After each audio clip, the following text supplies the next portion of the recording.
Welcome to the Mr. iOS. In this repair, we diagnosed an iPhone 15 that wouldn't turn on using a step-by-step troubleshooting process.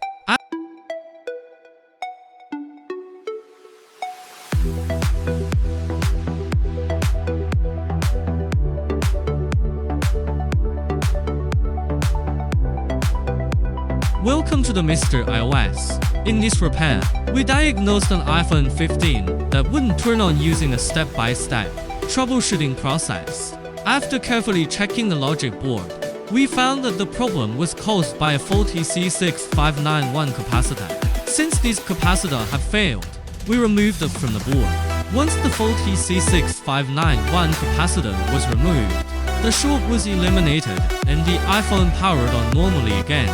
Repair highlights: iPhone 15 warranty turn on, step by step motherboard diagnosis, faulty C6591 capacitor identified, C6591 capacitor removed, iPhone powered on successfully.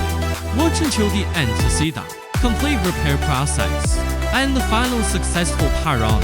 If you enjoy professional iPhone motherboard repair videos, don't forget to like, subscribe, and turn on notifications for more real repair cases from Mr. iOS.